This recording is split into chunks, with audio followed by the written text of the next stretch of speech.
কথায় বলে চৈত্র মাসে পড়ে কাঠফাটা রোদ আর ভাদ্র মাসে হয় তাল পাকা গরম। এখন চলছে সেই পাকা তালের মৌসুম। আর এই পাকা তাল দিয়ে বাঙালি যে কত রকমের খাবার তৈরি করে তার নমুনা আপনাদের সবারই জানা। আমিও বা বাদ যাবো কেন? আসসালামু আলাইকুম, স্বাগত সবাইকে।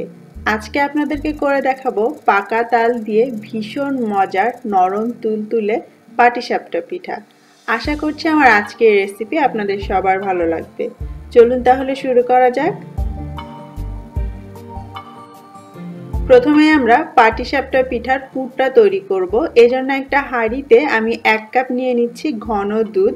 আপনারা যদি ঘরে করেন তাহলে 3 কাপ দুধ জাল করে 1 কাপ করে নেবেন। আমি এখানে দোকানের কেনা এভাপোরেটেড মিল্ক ব্যবহার করছি। আর মিষ্টি করার জন্য আমি গুড় নিচ্ছি, আপনি চাইলে চিনিও দিতে পারেন। এটার কোনো মাপঝোঁক নেই, আপনি যেমন মিষ্টি খান ততটা গুড় বা চিনি দিবেন। সেই সাথে আমি 1/2 কাপ দিয়ে দিচ্ছি নারকেল কোড়া। আমি এখানে ফ্রোজেন কোড়া নারকেলটা ব্যবহার করছি। আধা চা চামচ দিয়ে দিচ্ছি এলাচের গুঁড়ো, আর সাথে দিয়ে দিচ্ছি 2 টেবিল চামচ পরিমাণ চালের গুঁড়ো। চাইলে সুজিও ব্যবহার করা যাবে, তবে চালের গুঁড়ো বেস্ট। তারপরে 1/2 কাপ আমি দিয়ে দিচ্ছি তাল। আমি এখানে দোকানের কেনা যে কৌটার মধ্যে তালটা পাওয়া যায় সেটা ব্যবহার করছি। আপনারা চাইলে তো এখন ফ্রেশটাই ব্যবহার করতে পারবেন।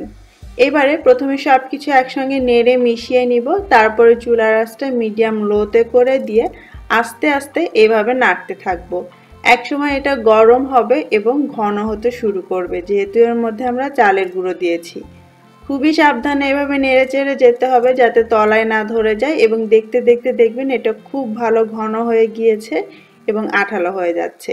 আমি টেস্ট করে দেখেছি মিষ্টিটা একটু কম লাগছে, তো আমি বাকি গুড়টাও দিয়ে দিলাম। টোটাল আমি 1/3 কাপ খেজুরের গুড় এখানে ব্যবহার করেছি। আবারও একসঙ্গে নেড়ে চেড়ে নিচ্ছি। আর এই পর্যায়ে চুলার আঁচটা যত কম রাখা যায় ততই ভালো, তাহলে নিচে থেকে ধরে যাবে না। নাড়তে নাড়তে এক সময় দেখবেন এটা এই রকম আঠালো হয়ে গিয়েছে, তখন চুলাটা বন্ধ করে দিতে হবে আর এটাকে নামিয়ে ঠান্ডা করে নিতে হবে। ঠান্ডা হয়ে গেলে দেখবেন এটা আরও একটু সেট হয়ে যাবে। আর এটা হচ্ছে আমাদের তালের ক্ষীর। আজকের এই তালের ক্ষীরটা তৈরিতে আমি অল্প তাল ব্যবহার করেছি। আপনারা চাইলে আরও অনেক বেশি তাল দিয়েও কিন্তু এই ক্ষীরটা বানাতে পারবেন। এবারে আমরা পাটিসাপটার বাইরের আবরণের যে রুটিটা সেটার জন্য ব্যাটার তৈরি করব। প্রথমে আমি 1 কাপ নিয়ে নিচ্ছি তালের রস। এখানে আমি ফ্রোজেন তালের রসটা ব্যবহার করছি, আর বরফ গলার পর এটা বেশ পাতলা হয়ে গিয়েছে। আপনারা যদি ঘন ব্যবহার করেন তাহলে 1/2 কাপ নিলেও চলবে। সাথে ওই একই কাপের 1 কাপ আমি দিয়ে দিচ্ছি দুধ। এবার আর আমি ঘন দুধ দিচ্ছি না, জাস্ট জাল করে নেওয়া ঠান্ডা দুধ দিয়ে দিলাম। তারপরে আমি এর মধ্যে দিয়ে দিচ্ছি সামান্য একটু লবণ। এবারে দিয়ে দিব 2 টেবিল চামচের মতো চিনি। বাইরের ব্যাটারে আমি বেশি মিষ্টি করব না, যেহেতু ভেতরের পুরে যথেষ্ট মিষ্টি আছে। আপনি চাইলে বাড়িয়ে দিতে পারেন। তারপরে এই সব কিছু একসঙ্গে নেড়ে ভালো করে মিশিয়ে নিব যতক্ষণ না চিনি আর লবণটা গলে যাচ্ছে। এরপরে এর মধ্যে আমি দিয়ে দিচ্ছি 1 কাপ পরিমাণ চালের গুঁড়ো। আমি এখানে শুকনো চালের গুঁড়ো নিয়েছি, আপনি চাইলে ভেজাটাও নিতে পারেন। সাথে যাতে আমাদের পিঠাটা ঠান্ডা হয়ে যাওয়ার পরেও নরম থাকে এবং ফেটে না যায়, সেজন্য আমি আধা কাপ ময়দা দিয়ে দিলাম। তারপরে আবারও সব কিছু একসঙ্গে খুব ভালো করে নেড়ে মিশিয়ে নিব। আমরা এখানে যে ব্যাটারটা তৈরি করছি এটা মোটামুটি পাতলা একটা ব্যাটার হবে।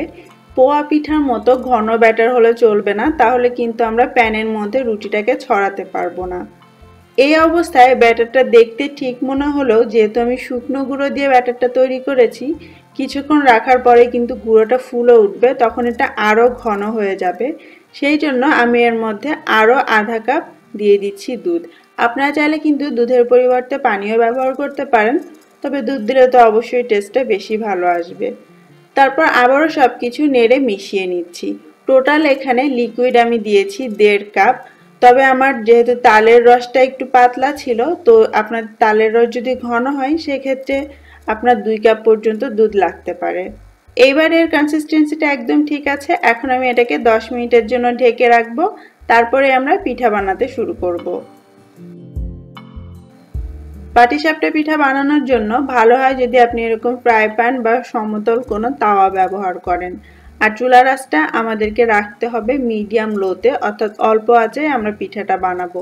সামান্য একটু তেল ব্রাশ করে দিচ্ছি যাতে পিঠাগুলো উঠাতে সুবিধা হয়, খুব বেশি তেল দেওয়ার দরকার নেই। তারপরে আপনার পছন্দ মতো সাইজে বানানোর জন্য এর মধ্যে এক হাতা সেই ব্যাটারটা দিয়ে দিতে হবে। হালকা করে একটু ঘুরিয়ে দিতে পারেন, এতে করে এটা ছড়াবে আর রুটিটা একটু বড় হবে।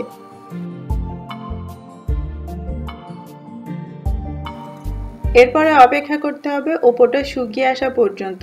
ওপরটা শুকিয়ে যাওয়া মানে রুটিটা কুক হয়ে যাওয়া। তারপরে এর উপরে এক সাইডে আমরা যে পুরটা তৈরি করে রেখেছিলাম সেটা আপনার পছন্দ মতো সাজিয়ে দিতে হবে একটু লম্বা করে। তারপরে এক পাশ থেকে এভাবে পাটির মতো মুড়ে নিতে হবে।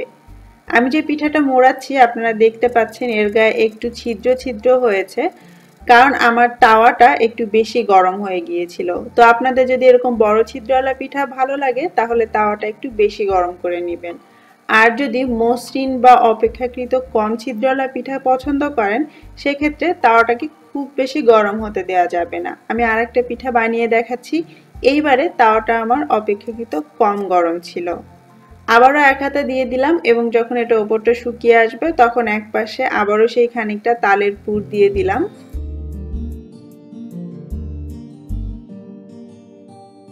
এবারে এক সাইড থেকে মুড়িয়ে নিচ্ছি।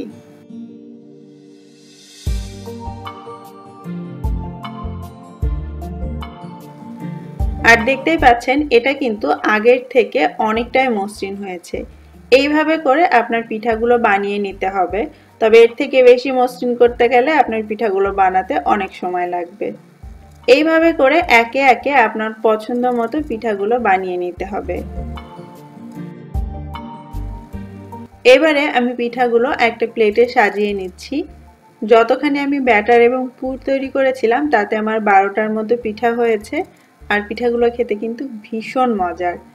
যেমন পুর তেমনি বাইরের অংশটাও তালের মিষ্টি গন্ধ আর স্বাদে ভরপুর।